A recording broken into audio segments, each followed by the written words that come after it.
Good afternoon. This is Dominic with TheBackVlog. It's been weeks since I've recorded a video, and I have been so excited to talk about this game. I've just been procrastinating. I did not know upon purchasing this game last year, and upon discovering it 2 years ago, and upon playing it this month, that it would be immediately one of my favorite pieces of media this year, but B also one of my favorite pieces of media of all time. I was absolutely floored by Hypnospace Outlaw. This thing was incredible.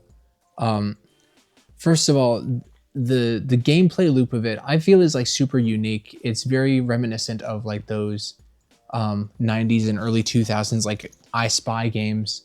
It's like a point and click kind of desktop simulator.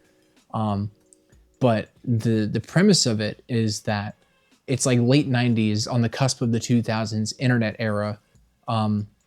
So you like have the aesthetics of that. You have the independent nature of private websites. You have just the quirkiness and the passion of people just wanting to share things for the sake of it and not for any monetary gain or anything like that. And just like the pure Wild West nature of it and the ocean of discovery that it was.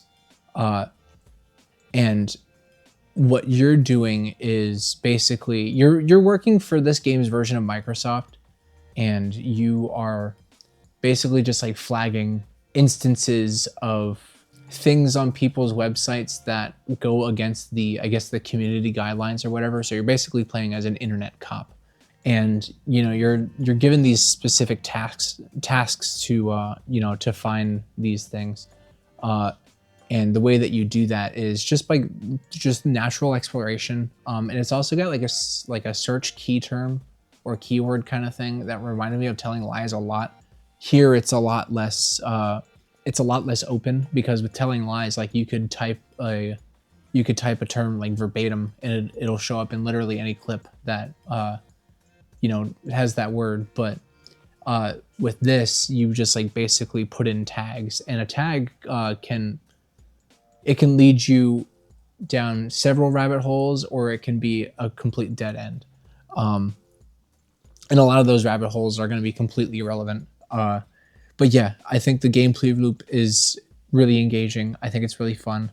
I love the art style of this. I mean, you can see on the cover here just the eccentric and colorful nature of it, as well as some of the screenshots here. This thing is fantastic. The art style is so colorful, and it's got like the low poly 3D models. It's so like bubbly and Fruitigo Arrow, I'll say, or I guess proto Fruitigo Arrow, because this was before that aesthetic really took off in the early 2000s. As a massive proponent for the indie web of NeoCities, among other website hosting websites, this game really spoke to me. It got me into gear of wanting to bring my website back. I don't really have a website. I'm still kind of like learning the ropes of HTML, but I took a really, really long break with it, and it inspired me to like, go back and start learning it again, so I can, make something like some of the things in this game. Another thing it actually reminds me of, the gameplay style of it, is I was saying like a point and click like desktop kind of thing, but it kind of reminds me of like the 90s like PC adventure games too, like the point and click like Sarah kind of stuff. And that's like something I kind of want to get into, but like that's this game was definitely really bringing me to wanting to explore that a little bit. There is also with the early internet, you have people very passionate about like fandoms and whatnot, but you also have people who just want to share their art for the sake of for the sake of it. So like, you know, you have like art, you have like animations and stuff, but you also have music. And in this game, you can find a wide variety of genres of music. You know, I was just listening to it on loop constantly. You got like shoegazy sounding stuff. You got like Aphex Twin kind of like super ambient stuff. You have like really bad like MIDI programs stuff. And it's just, it's such a, it's such an endearing time capsule of like the late 90s in that culture as well, in music culture.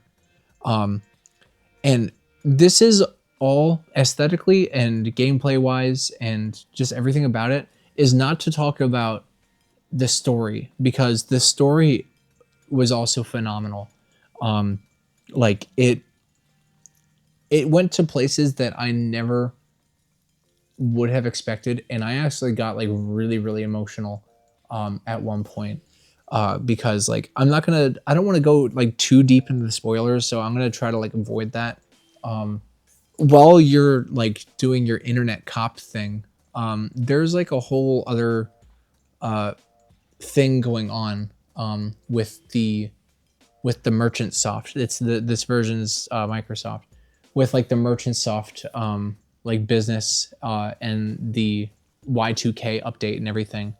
And like there's just like there's a lot of things happening behind the scenes that are you're only like picking up snippets of as you explore. This is gonna sound weird, but there's like a tone shift that happens. I guess like towards, I guess like 2/3 into the game, and you know you get attached to all of the characters in this. Like you know you explore their websites, and you know you just everybody has their own personalities, and their web pages feel like their homes, and they're really like lived in and everything, and you really get like a feel for this, and then something tragic really happens, and the tone shift that this leads to really reminds me for some reason of Paul Thomas Anderson's Boogie Nights, of all things, because like, you know, in the first half of Boogie Nights you have like the electric era of the 70s porn industry, and like, you know, everybody's like making all this money and is like being so successful and like partying and you know doing lots of drugs and just being so self-destructive. But like, you know, the way that the film is depicting it is so lively. And then the second half of the film comes, and it's like, you know, all those characters become like washed up and everything, and all of their actions leading up to that point are finally catching up to them. And you know, the tone shift goes from like this world in a rose colored lens to everything like being like dark and drab and on fire. And the tone shift in Hypnospace Outlaw is really reminiscent of that. You know, you have like this, you have the late 90s internet aesthetic, and then when the thing happens that propels the merchant soft company into the future, and like there's like a big scandal and everything, you return to the archives of Hypnospace like 20 years later. Well, not even 20 years later. It's like the current date of your system. And it's really sad because it just feels empty, and it feels dead, and it feels like a husk of what it used to. And it's just sad. I don't know. Especially like whenever you get to know the people making those websites and everything too, you know, what would eventually happen. That was really sad. Okay, I am gonna spoil it. I'm gonna spoil the end of this game, because my discussion would be hindered if I didn't. So if you have any interest in playing this game, please do so. I don't think spoiling it will ruin it, but I do think that the surprise of things that happen in this late game will fall short. And I think with the format of this game, it's really impressive how well it does surprise you. So you're part of this archival team, and you have just received news that the thing that happens, which I guess you already know what happens if you're watching this far into the video, or if you don't care, you should. So you get word that the person who is responsible for the thing that happens, he actually framed somebody way back in the day. And it's like you hear this like bombshell like piece of information, and then you get another email saying that he just joined the archival team. And it was so shocking and like genuinely terrifying, because it's like, oh, I think he's like on to us. And it's so thrilling, and there's like this really thick dramatic tension, and you know what ensues at the end of the game when you beat the you beat this game within the game that was like, you know, being talked about the entire way through, and you like reach the climax of that, and it's like it's the guy you know, expressing his guilt for his action, even though it doesn't make up for it. Like it's so heartfelt and just depressing. And I don't know, I think Hypnospace Outlaw is an incredibly important game, and is so sincere about what it is trying to do. And I think it's really sad because I read that there was a sequel, or I guess like a spiritual successor in development with the creator and the developers. And there weren't many people developing this game, but you know that the development of that game, like, it completely fell apart.